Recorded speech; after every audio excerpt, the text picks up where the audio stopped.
So just quickly, Liz, give us your voiceover origin story. My voiceover origin story. Okay, so I, like many, started in radio, but I was not.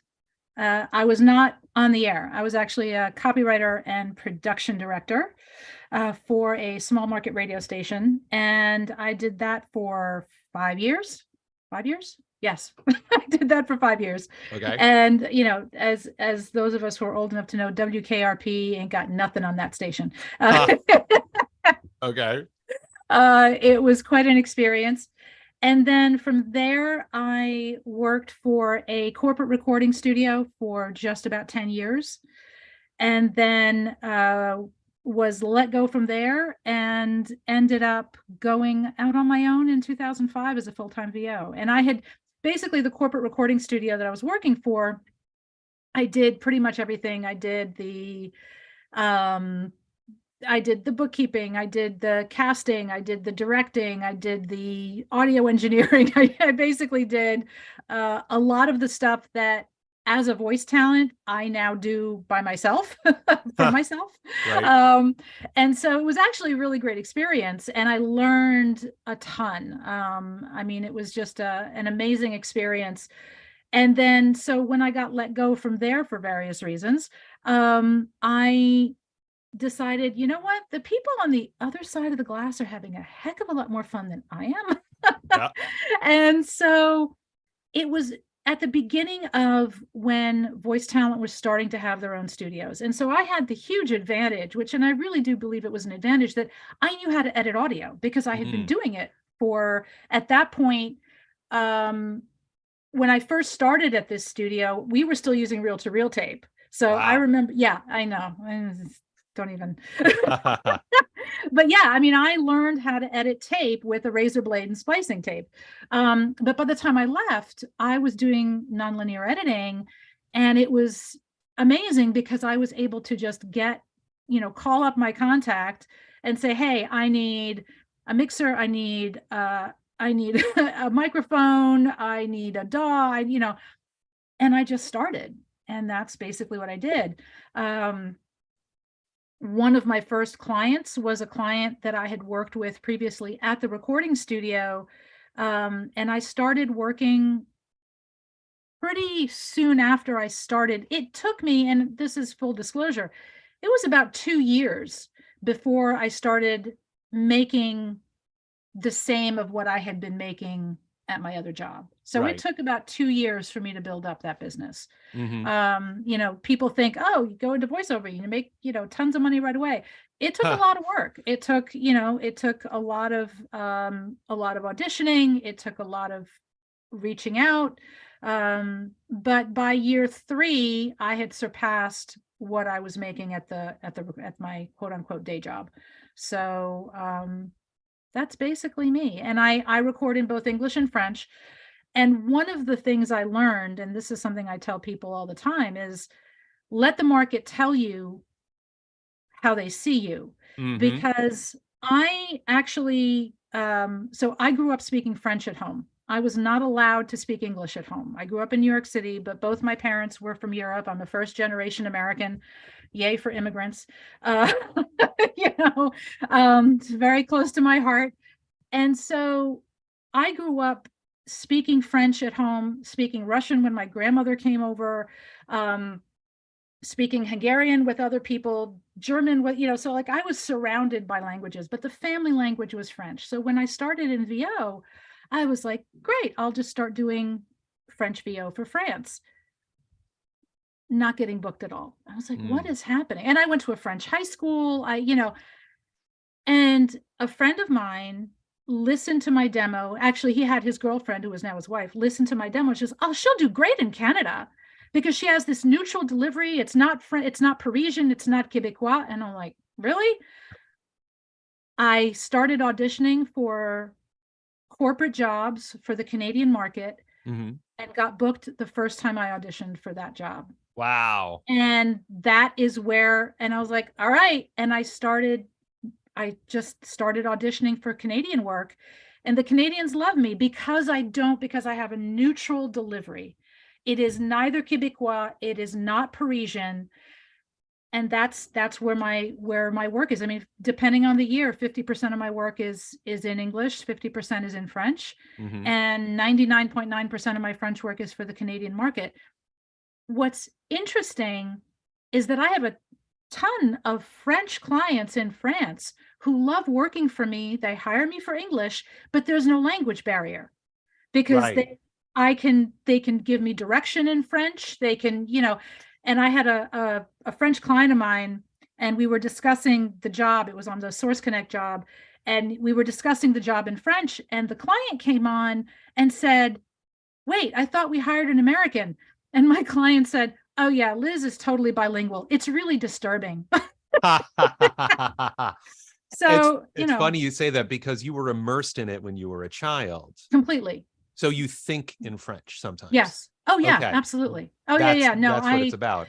Oh yeah. And right now I'm on a kick of watching, I subscribe to both PBS and Acorn TV, and I watch French police dramas.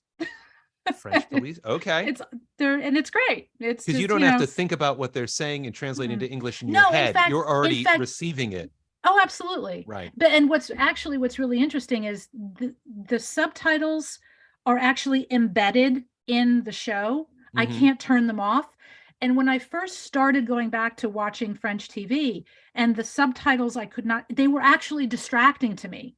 And then I get upset when they translate something incorrectly. I'm like, that's not what they just said. Well, you were a translator for a little while too, weren't you? No, I was an interpreter. I was an interpreter, not a translator. I do not enjoy translation. Interpreters do the oral, and I did that for quite a few years.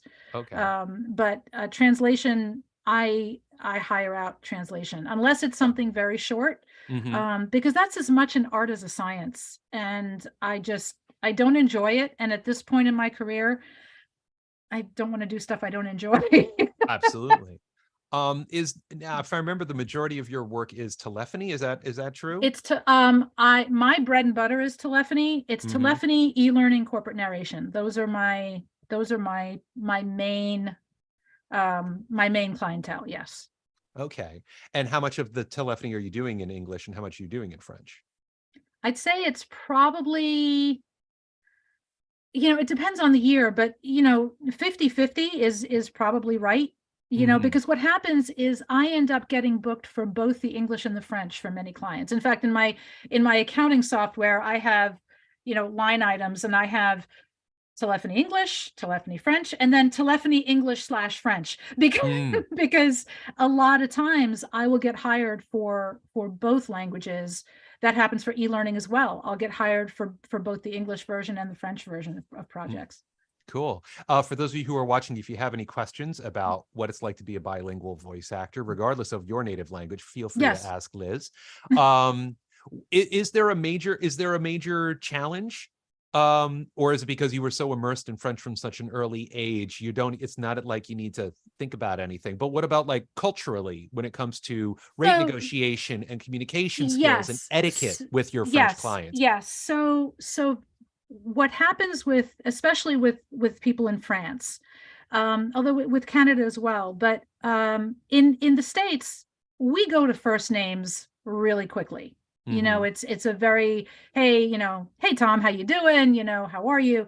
In Europe, that's not at least in France, you ask whether you can go to the informal. It's called tutoyer. So there's the vous, there's the formal vous, V-O-U-S, which is you in the formal. It's like, how are you? Comment allez-vous?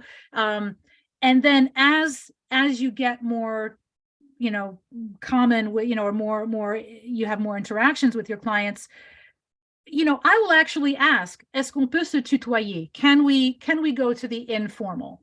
But that takes a while. You don't do it right away. To be able to ask, and you always ask. You don't do it automatically. You always ask, est-ce qu'on peut se tutoyer? And because you can't be like, hey, you old son of a, hey, right. you old, exactly. hey, it's like, no. Your mother. You can't you can't go right into the mother jokes. No, you can't. You can't. And with my Canadian clients, it depends whether they do a lot of work with the US. Then they tend to be a little bit more informal, but it's still more formal than we are here in the States. Here in the States, you get to the informal part a lot more quickly than you do with other countries. It's very interesting. I narrated an audiobook. I think it was called Culture Crossing, and it wasn't a voiceover related book, but it talks about, the generals and then some of the specificities of how to interact with people from different cultures, like, for example, somebody was picking, like a Japanese person was being driven somewhere by an American person in Japan,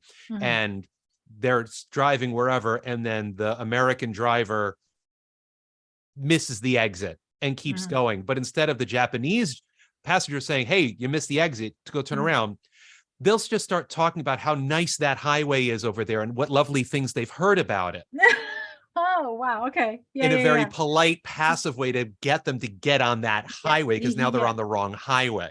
And which cultures are more formal, which cultures are less formal, which ones are comparable in formality. And that's a whole, and it's funny because one of the themes for this month is the VO strategist is project management. And I define project management as everything that happens from the moment that the email hits your inbox for the audition to the moment that the check clears. Everything in between is project management. And the other thing I say is that your talent will book you your first gig with a client. Your project management skills will book you your second gig with that same client.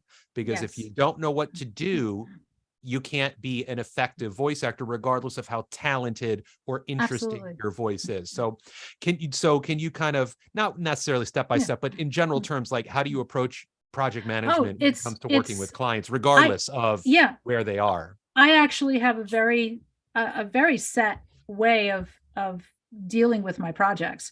And basically an email comes in, and let's say I already got the job. So the job, I've already got it. And I will always answer. I will always tell the client, got your email. And what I generally do is I say, okay, I'll look at the job before sending a reply email.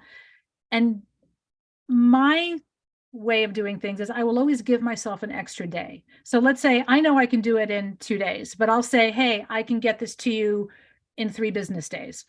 Invariably, what I will do my best to do is get it to them in 2, because then you look like a hero because you get it to them in, a day ahead of, the deadline. Yes. You taught me the term under promise, but over deliver. Yeah. You taught me that. Thank you. Because again, then they can plan. And also giving them that timeline allows them to plan, how they're going to do their work.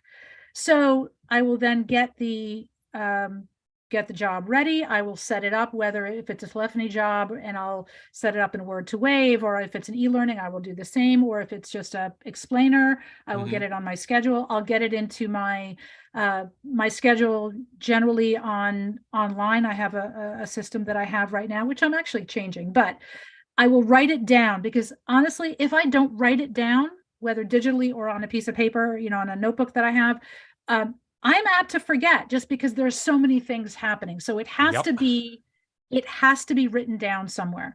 And then I will record the job, edit the job, get it back to them. And then my process is, a job is not done until the invoice is sent out.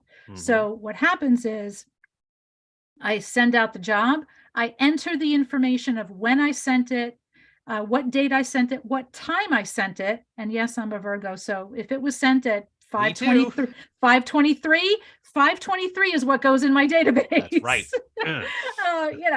And then I will put it, and then I will send the invoice. Because what I have found, and this is because I do so much corporate work, getting the invoice from me is part of their process, because then they send it off to accounting. If I don't send that invoice, then that job's not done for them. And so a lot of creatives, and I've talked a lot about this to a lot of creatives, are afraid to send the invoice. Like, I don't want to feel like I'm asking, too quickly I wait until I get approval. I never wait until I get quote unquote approval on a job. I send that invoice. If they want changes to it, if something else, if I made a mistake, I'll correct it. But they've already got the invoice. And this is a business, and that's where you come in, and you always say, we are a business. And if we don't send out the invoice, we don't get paid. That's right. That's right. So listen, everybody, having a system, a very specific, clear, linear system that you are also easily able to communicate to the client, because one of the most important parts of project management is managing expectations. Yes. They understand what's going to happen, when it's going to happen, how it's going to happen, how long it's going to take for it to happen. So there are no surprises for the client. The only surprise that they want is that they got it early. Yes. Oh, okay. We thought we were getting this tomorrow. This is great. Now we can do other things with our lives whilst doing that. The other thing that we've got going on this month is about learning how to make decisions about your voiceover career in the short term and in the long term. So the theme is short term and long term decision making. How to make project management is about short term decisions, how to handle this particular project to turn it around as quickly as possible, make sure there are no mistakes, but also long term decisions. And it's funny because like I'm watching everything that's going on online. I'm watching the Facebook voiceover groups. I'm reading things on LinkedIn and Twitter and other places about how people are making decisions about their voiceover career, considering all the things that are going on and have been going on. For example, a little while back for our, generation of voice actors, it was pay to plays, yay or nay. Now it's, what's this AI thing going on? Is it affecting me? How is it affecting me? What's the voiceover industry and my voiceover career going to look like once AI is fully established itself in the voiceover industry? Because it's here.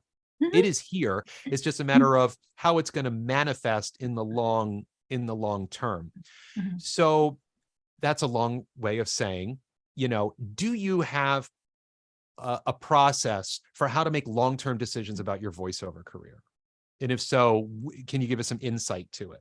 And I'll give you something to get to help. Is your decision to join SAG-AFTRA, if you want to use that as an example. Okay. Because that's an important long-term decision. It is. So it doesn't matter. I can say this. So my decision to join SAG-AFTRA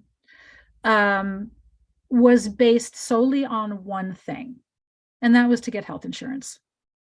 Okay. That was the sole reason I joined. And because most of my work is not commercial work. Most of my work is corporate. And so I spoke with our dear friend, Melissa Exelberth, who is the expert on converting work. And I talked to her about that whole process. And so when I joined, it made sense to me because I was able to convert, and I still continue to do that. It's the reason I joined. Another long-term decision for me was to go FICOR. And the reason that I did that was, again, because for me, I was very happy to be a member of the union. However, for me, my brain, I did not like the idea that I could, quote unquote, get caught of doing something that the union was not happy about me doing. I'm a rule follower. What can I tell you? I'm a rule follower. I'm a Virgo, youngest kid rule follower. And so for me, as a long-term strategy, so that I could feel good about doing my auditions that were not part of the union, I chose to go FICOR. That was my personal decision. A lot of people are very scared to say that out loud. And I'm like, you know what? This is the reality of the situation. And I still get health insurance through the union because I continue to pay dues. I'm a dues paying non-member of SAG-AFTRA. And so those decisions were made because of the way they were affecting the way I was doing my job. And so I am my bandwidth is I have two things that are important in my work. Make my clients' jobs easier. That is, and that is something that I tell my new clients all the time. It's like, my job is to make your job easier. on the flip side of that is I want to make my job easier. I want to know where I met a client, what this client owes me. I use for my accounting software, I use QuickBooks. QuickBooks, people refer to it as the Pro Tools of accounting software.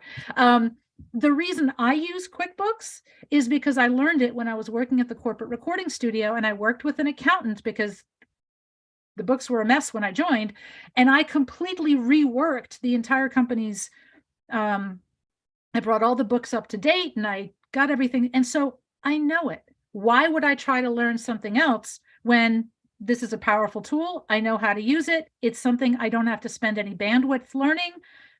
And that's what I do. And so for me, my decisions are based on, is it going to be effective for my business? Is it also going to make my life easier?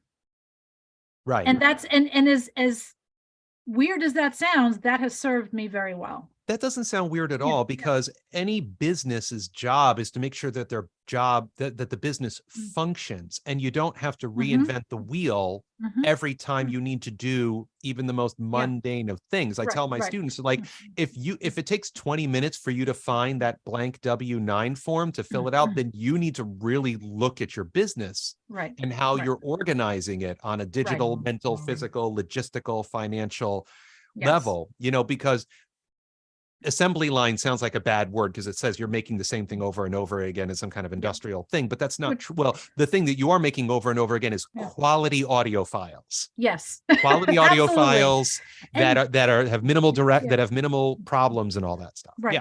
Yeah. And also, in terms of that, of what do you use as your DAW? I mean, I've been using the same one, a newer version of it, but I've been using SoundForge.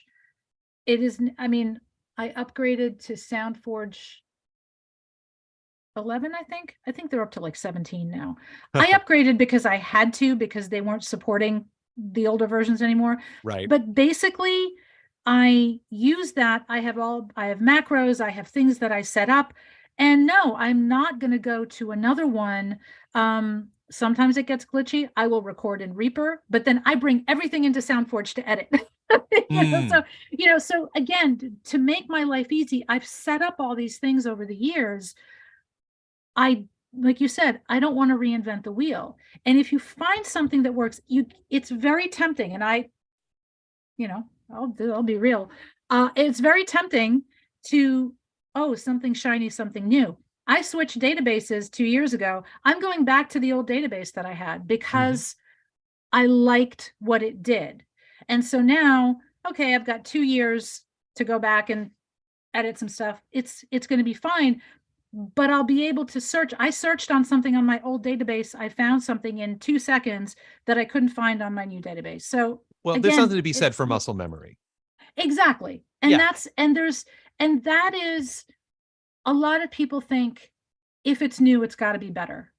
Not necessarily the case. Right. It's funny because I use Adobe Audition, and I use it because that was the one my friend gave me back in 2006, back when it was Adobe Sound Booth. And I'm like, okay, I'll try this one. And I've been using it ever since. Right. Exactly. And again, a WAV file is a WAV file is a WAV file that you create, a 16-bit 44.1 WAV file that I create in SoundForge is the same 16-bit 44.1 WAV file that you create in Adobe Audition.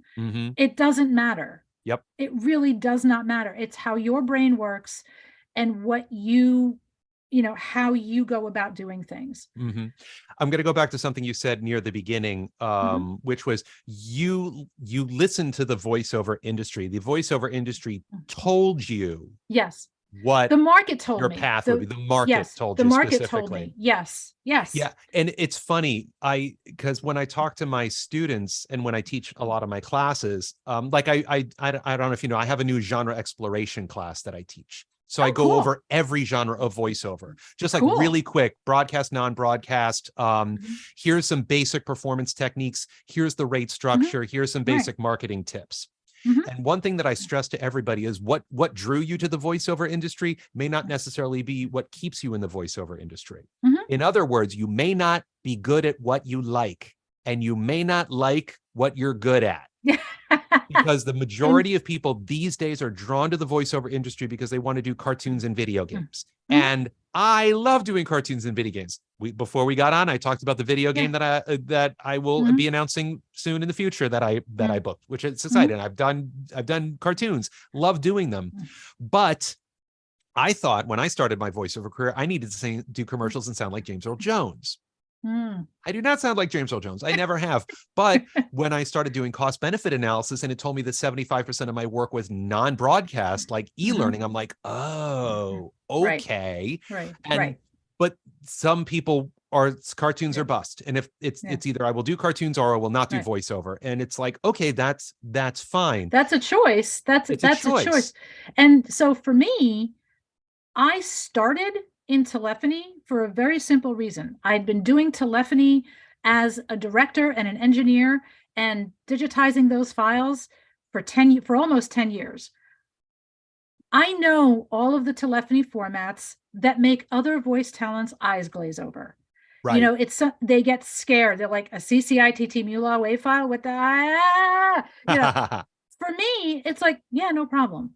And so that's where I started because that's what I knew. I mean, in writing, they say, write what you know. I voiced what I knew because I knew what they were supposed to sound like. I knew that the audio files needed to be named a certain way. And so, you know, that's where I started. And from there, e-learning, and from there, corporate narration. But yeah, I started where I knew that I could make inroads because I knew that part of the business. Right. The point of least resistance was your entryway into the voiceover industry. Absolutely. Right. By the way, everybody, don't feel shy about asking your questions of our esteemed guest, Liz de Nesnera. I want to jump back over to the bilingual telephony. Now, one of the biggest questions that I get, which is how do you get the work? And there's general questions and there's specific questions. Everybody wants to know the specific questions. What is the URL of the website that will give me all the names of the clients that I want to work with and they have sacks of money that they're literally sitting on at their desk, just dying to give their money away to somebody to talk for money. So I'm not going to ask you, because I hate it when people ask me, who are your clients? How do you get those clients? But like in general terms, what are your general, just basic marketing strategies? Yes. So there's a great website out there. It's called Google, Goo. Yes. You know, I mean, as weird as that sounds. So I will, in terms of telephony, so let's go there. Sure. There are basically two types of clients, okay? The point of least resistance would be production studios that work almost exclusively in that genre, okay? And it is as and I don't mean to be facetious, but IVR production studio, message on hold production studio, telephony production studio. What happens is that you would then get on that roster and they would send you work. And you would audition to get on their roster. And then after that, there's no more auditioning, because what happens is you are on a roster on that production studio's website. The clients go and choose you. They send you the script, you send back to the production studio, and you're done. Right. And so, and there are hundreds of them out there. There are just thousands of them out there. Okay. Some small, some large. I'm on a ton of rosters, and I get telephony work every day from a ton of different rosters. The thing with rosters is it is for you to decide whether you want to accept what they pay or don't. Right. There are all different ways. Some will pay by the word with a minimum. Some will pay by the amount of time. Some will pay per project. It really depends. Every one of them has a different way of going about doing that. And what I tell people that are starting out is start sending out and finding out what production houses are out there, emailing them. And generally also what I always say is, because they work with talent all the time, they almost all have a page on their website for submissions. If you're a voice talent and you want to submit to us, here are the instructions. Follow those instructions, okay? Follow the naming, the nomenclature, follow what audio format they want them in, the email that they want you to send it to, because they get inundated by a lot of talent that want to get on their rosters. And a lot of times they will do it once a quarter, where they'll bring new talent on once a quarter.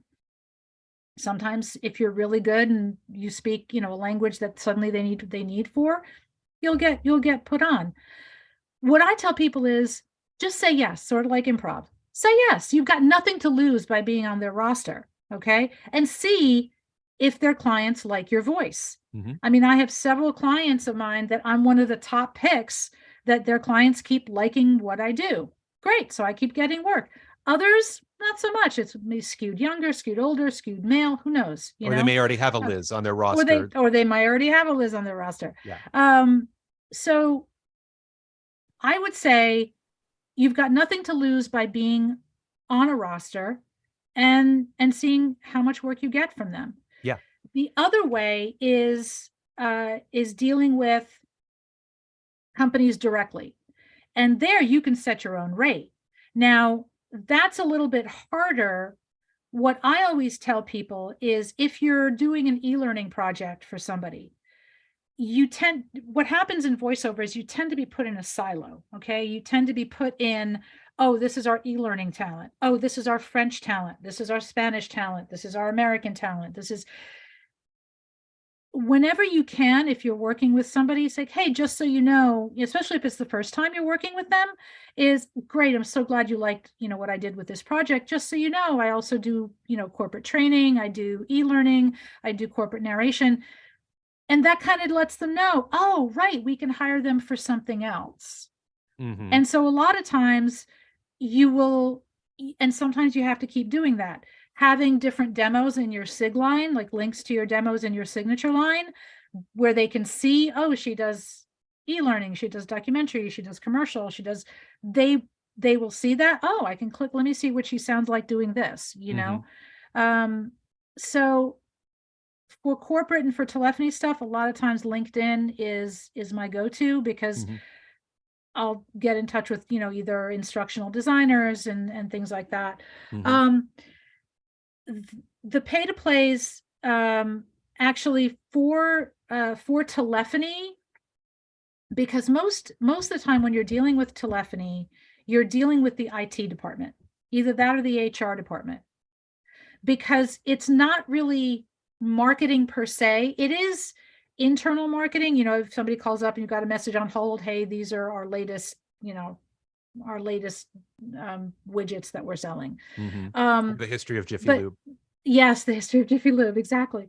But you're not dealing with what most voiceover people think of as the quote creatives. Okay. So they will go to the place that it's easiest to find a whole bunch of talent, and the pay to plays are that. I mean, I am on Voice 123, and I have gotten, people have reached out to me for telephony, because that's where they know that they can find people. Right. So, I have no problem being on Voice 123. It's served me well.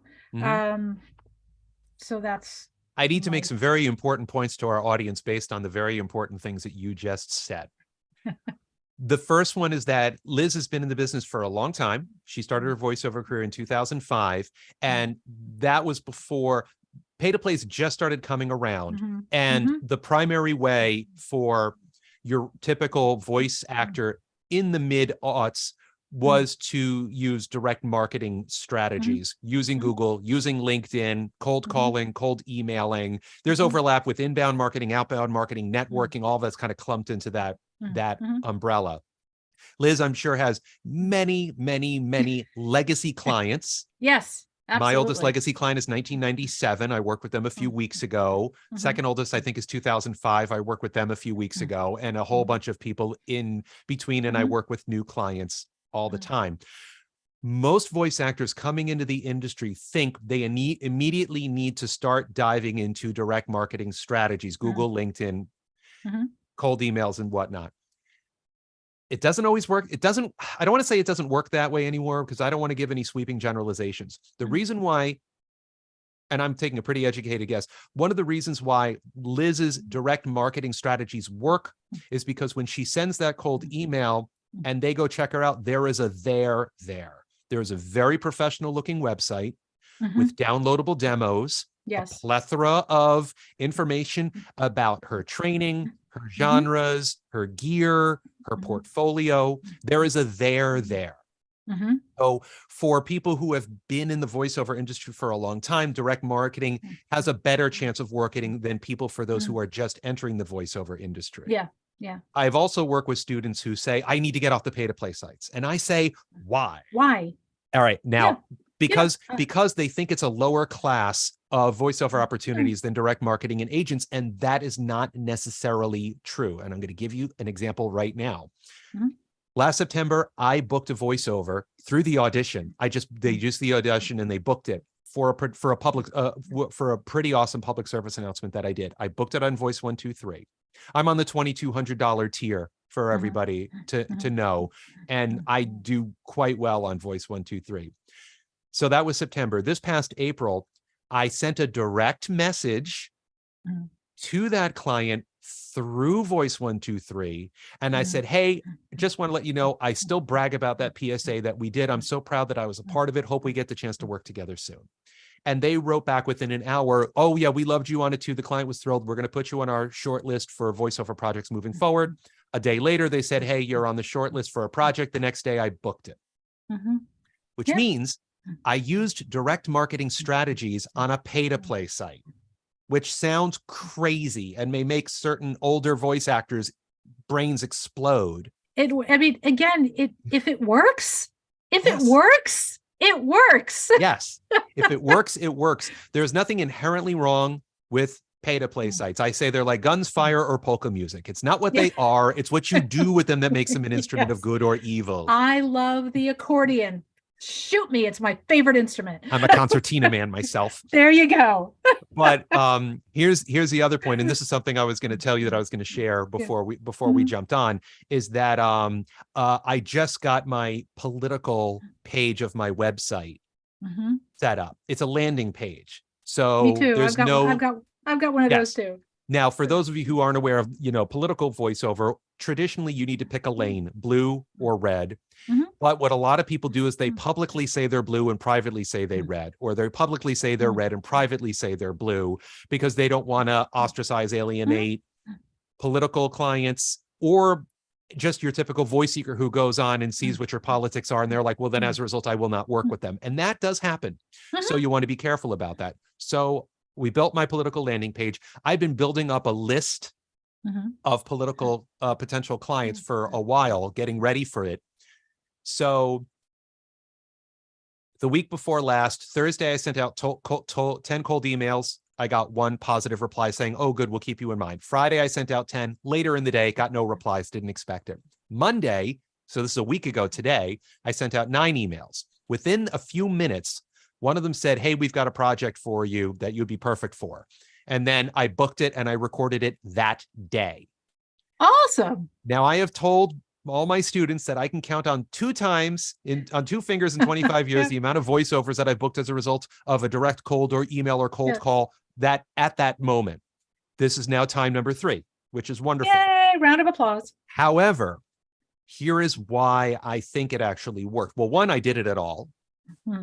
2, I have a there, 25 years of experience, thousands of voiceovers done, hundreds of clients, all these genres. I do almost every genre. Great. But they don't care about that. Right. They care about, can you do political? Can you do their political? I had a catchy subject line, which I won't share. No. And then I had a concise professional body of an email that was very brief. And it had the most important thing, a CTA, call to action.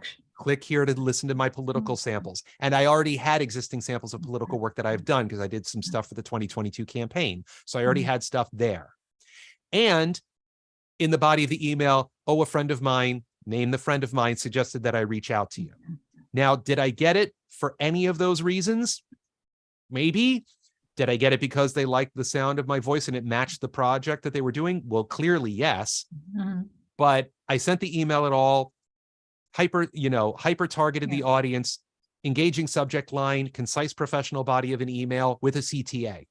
Right. My point is this, everybody who's listening, is that sending out 50 to 100 emails that you got from a list that may or may not be legal to generic production companies for commercials saying, hi, my name is George, will you give me money to say stuff out loud?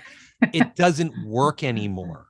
Right. Here's the other point that I need to make is that my voiceover business started to tank in the late 20-teens because I scoffed at pay-to-play sites. I ignored them because some of our peers, Liz, said, oh, no, those are for newbies and bottom feeders.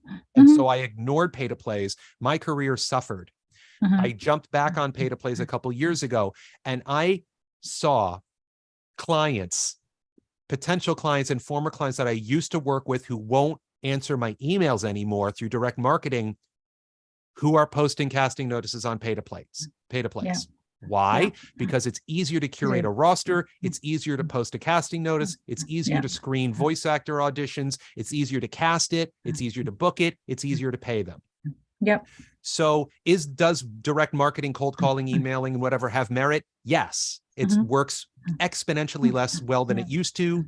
Pay-to-plays work exponentially more than they used to because that's where good clients are. Yeah. So yeah. And I think there's also, and we, this is the whole other thing of, the pay-to-play is plural. I do believe that there are some that should be avoided, which I won't go into. Sure. But I don't like Voice 123. I've been on probably since 2006, I think. That's the same year I joined, but then I quit in 2013. Yeah. And so, I didn't do, there are years that I've not auditioned at all. And there are years that I've gone up, in the rate. I think that they are a tool in your toolbox. And I think that's the thing is that you don't put all your eggs in one basket. I'll go with metaphors till the cows come home. Sure. Why not? Cows don't lay eggs, but that's okay. Exactly. But it's you have to find what works for you and how your brain works. And I think one of the things that's most important, and I've seen this, in my own business. I mean, I'll give is consistency. Is you have to be consistent. Now, I'll share something with you that happened in my life. I had something that happened in my life last year that basically made it so that I did no marketing. And when I mean no marketing, I mean no auditioning on the pay-to-plays, barely auditioning for my agents, doing the jobs that came in from my clients, and that was it. I didn't reach out to anybody on LinkedIn. I didn't reach out to anybody on the pay-to-plays. I didn't, my agents kept sending me auditions, didn't always do them because my life was consumed by what had happened in my life. I am amazingly lucky that because I had been building my business for, at that point, 16 years, I was still up 1.1% in 22 over 21. Wow. Now, 1.1% doesn't sound like a lot. I'll take it. But what that showed me was that I was consistent in those prior 16 years of keeping in touch with people, and those clients kept coming back. And so now I realize, okay, I need to start getting back into, okay, I need to start, I'm back to auditioning. I'm back to actually responding to my agents. I'm starting to get back to doing the things you are quote unquote supposed to do. But it showed me that all the work that I did in those 16 years, the 1 year that I did nothing, I was very, very fortunate that my clients, and that I kept servicing those clients that were coming back to me. And that was just an amazing revelation to me. Is like, okay, I built a business that is sustaining me. And that is the goal, is to have a business that sustains you. Right. And not doing anything for a year, for more than a year is not sustainable. No, it's not. No, absolutely not. But the reason that the reason that your voiceover income went up 1% with doing no marketing or auditioning is a testament to your talent, your work ethic, your project management skills, and your consistency. Yes. And I think the reason I shared that story is because I built a business that sustained me. And so the people that are coming in, the goal is not to stop marketing for a year, Oh, no. But life happens. Yes. And so what you want is you want to build a business while things are good in your life and things are, you've got the time and the bandwidth. Do what you need to do to build that business and build that foundation. Because had I not done all of that in the prior 16 years, I wouldn't have a business. I wouldn't be talking to you today, Yes. And that's the thing, is you have to build that foundation, and the foundation is built by your project management skills, servicing your clients, sending out the invoices.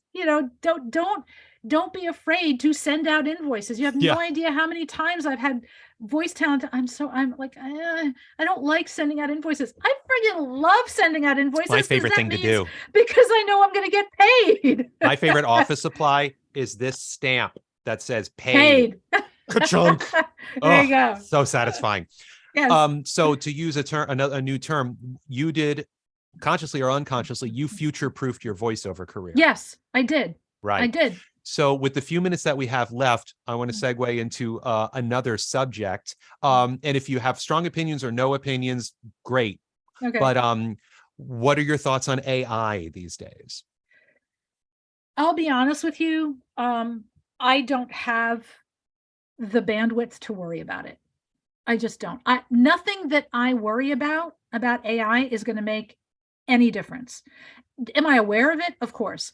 What's really interesting to me, though, is that the pat answer that people say is, oh, it's going to, the telephony and the e-learning is really what's going to be affected by AI. I heartily disagree, because all of my clients, especially e-learning, if you're sitting there trying to learn something, try listening to AI for an hour. It's not good. And our friend Terry, he's Terry Daniel. He's had clients come back to him for e-learning work because they went to AI and their learners were like, what the heck is this? It's, and so for me, will it have an effect? Of course it will. Everything has an effect on everything. Okay. Yes. But am I scared about it? I can't afford to be. I'm doing what I'm doing in my business. My clients are still coming to me. I still get e-learning work. I still get telephony work. People still like the fact that the intonations and that we sound human. I mean, the thing with telephony is that people specifically do not want us to sound robotic. And AI, although there is some that sounds really good, it's not there yet. Will it be? Maybe. But right now, I'm continuing to do what I do. And it still seems to be working. So okay. That's cool. I ask because it's a very, it's a very hot topic. And I'm pretty sure I told you that I cloned my voice, right? Yeah. And it's making money. It's going great.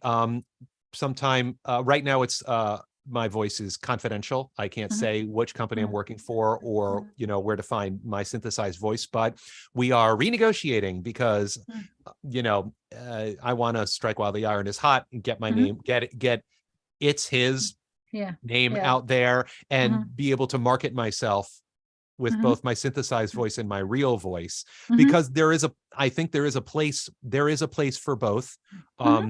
It will replace some voiceover work. Don't know which, don't know how much. I do know our friend Karin Gilfrey gives the example, do the visually impaired deserve to read the New York Times every day as much as a sighted person does? And the answer is obviously yes. Can a voice actor narrate the New York Times in time for the next day? Obviously not. Right. Can an AI do that? So at least they're getting some of the experience that they, some of it that they deserve. Sure. Absolutely. There are plenty of positive use cases. For example, there's audiobooks that will never get made unless an AI does it.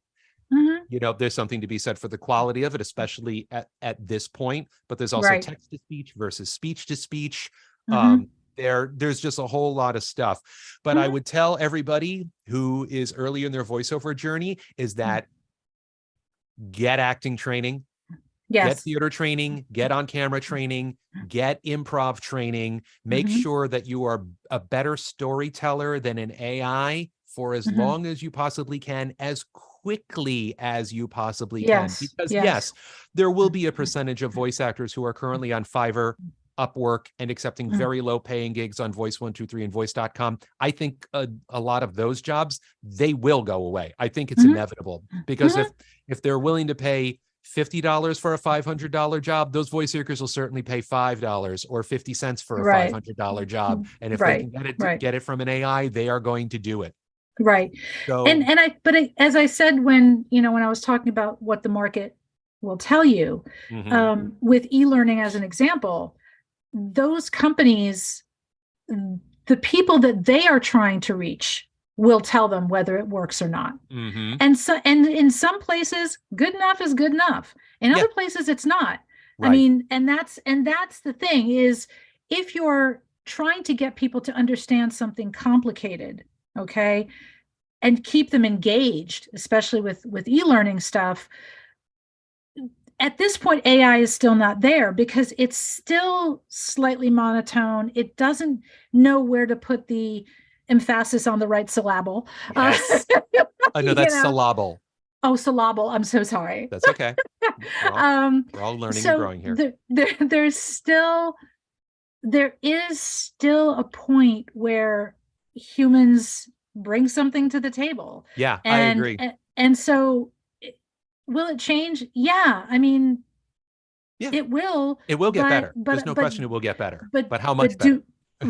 And the thing is, for me, do I spend a lot of time and bandwidth on that at this point in my career? I don't. But that's just me. And because that's where you are in your voiceover That's where I journey. am in my career. Yes. People who are earlier in their voiceover journey need to take a lot of take a lot of things into consideration, because they don't know what the voiceover industry is telling them yet. They don't know what they're training, what their path is going to be. Also, to your point, is like, I've been doing ELL, English language learner, formerly known as ESL, English as a second language. The new term is ELL. I've been doing that for 25 years at recording studios in the New York greater metropolitan area. It is so nuanced. It is so subtle that I don't know if that kind of e-learning work will ever get replaced. Others, who's to say? I mean, some of it already is. There's no question. Some of it has already been replaced. But again, to your point, the market, the listeners, they'll tell you. Yeah, they'll tell because what's going to happen is that, the companies are going to sell this e-learning, and then the clients are going to be like, yeah, we're never going to buy from them again because our learners are not liking the AI stuff that they're presenting. So, or they will, again, it can go either way. It could. And so I'm just I'm in my lane doing my thing. keeping on, as they say. That's it. Keeping on. That's it. All right. Well, with that, we're going to wrap up. Liz, thank you so much for hanging out with us. Where can people find you? Very simple. They can go to my website, hireliz.com, HIRELIZ.com. Do you do any kind of coaching or consulting these days? Not really. People reach out to me about telephony stuff, and, sometimes I'll just say, hey, if I have a few minutes, I'll, give me a call and I'll spend 15 minutes on the phone with you. I don't, because I don't have time right now. And there are other things that I need to be doing. So, but I'm happy to answer questions. You know that. Yes, you are. You're one of the most generous members of the voiceover community that I've ever met, and we are a better community for having you. Aw, thank you. Well, thank you, everybody. Oh, my pleasure. Thank you so much for watching this video, everybody. If you'd like to learn more about me as the VO strategist, you can go to vostrategist.com, subscribe to my YouTube channel, follow me on Instagram and LinkedIn. Feel free to book a free 15-minute consult so we could talk about any part of the voiceover industry that you'd like. And if you are learning, if you want to get some guidance to navigate the voiceover industry, you may want to consider becoming my Padawan through our mentorship program. Just go to vostrategist.com to check it out. Thanks again for watching. Stay cool, stay safe, and happy voicing. Bye, everybody.